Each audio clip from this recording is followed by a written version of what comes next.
కర్ణాటకలో big boss షోకి ఝలక్ అని చెప్పాలి. బిగ్ బాస్ హౌస్ ని పొల్యూషన్ కంట్రోల్ బోర్డ్ సీజ్ చేసేసింది. మురుగు నీరు శుద్ధి చేయకుండా నాలాల్లోకి వదిలేస్తున్నారు అంటూ వారిపై ఫిర్యాదు అందింది. దీంతో కంటెస్టెంట్లను బయటికి పంపించేసి హౌస్కి తాళం వేసి వెళ్ళిపోయారు పొల్యూషన్ కంట్రోల్ బోర్డు అధికారులు. అయితే అధికారులకు తెలియకుండా మళ్ళీ వెనక గేట్ నుంచి లోపలికి వెళ్ళారు కంటెస్టెంట్లు. మళ్ళీ ఆ విషయం తెలుసుకుని పీసీబీ అధికారులు అక్కడికి వచ్చి కంటెస్టెంట్స్ అందరినీ మళ్ళీ బయటికి పంపించేసి ఆ గేటుకు కూడా తాళం వేశారు. కన్నడ బిగ్ బాస్ కి బిగ్ షాక్. షో ఆపేయాల్సిందే అంటూ కేఎస్పీసీబీ నోటీస్. ఎన్నిసార్లు చెప్పినా వినట్లేదని అధికారులు సీరియస్. షో ఆగిపోతుందేమో అన్న భయంలో ఫ్యాన్స్. సెలబ్రిటీలందరినీ సెలెక్ట్ చేసి ఓ ఇంట్లో పడేస్తారు. కొట్టుకోండి, తిట్టుకోండి, జనాల్ని మాత్రం ఎంటర్టైన్ చేయండి టాస్క్లు ఇస్తారు.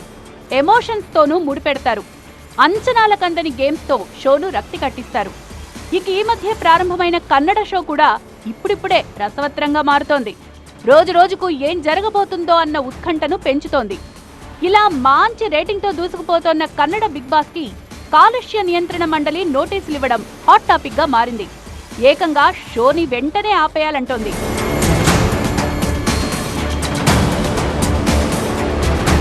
ప్రధానంగా 2 అంశాలపై నోటీసులు ఇచ్చింది కేఎస్పీసీబీ.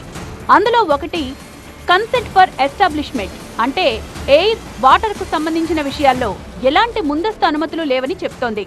నెంబర్ 2 కన్సెంట్ ఫర్ ఆపరేషన్, అంటే స్టూడియో నుంచి బయటకు వస్తున్న మురుగునీటిని శుద్ధి చేయకుండా నేరుగా పబ్లిక్ ట్రైన్లోకి విడుదల చేయడంపై మండిపడుతోంది. ఈ 2 కారణాలతోనే బిగ్ బాస్ షోను వెంటనే ఆపేయాలని కర్ణాటక కాలుష్య నియంత్రణ మండలి నిర్వాహకులకు నోటీసులిచ్చింది. శుద్ధి చేయని మురుగునీటితో జల కాలుష్యంతో పాటు వ్యాధులు విజృంభిస్తాయని ఫుల్ సీరియస్ అయింది. ఈ ఆదేశాలను పటిష్టంగా అమలు చేయడానికి వివిధ ప్రభుత్వ శాఖలకు ఇన్ఫర్మేషన్ పాస్ చేసింది. వెంటనే పవర్ కట్ చేయాలంటూ అటు విద్యుత్ అధికారులను ఆదేశించింది. ప్రస్తుతం 12వ సీజన్ నడుస్తోంది. దీనికి హోస్ట్ గా కన్నడ స్టార్ హీరో సుదీప్ ఉన్నారు. మొత్తం 17 మంది కంటెస్టెంట్లతో షో ఇప్పుడిప్పుడే రసవత్రంగా మారుతోంది. ఇలాంటి టైంలో నోటీసులు రావడం అటు ప్రేక్షకులను ఇటు నిర్వాహకులను ఆందోళనకు గురిచేస్తోంది.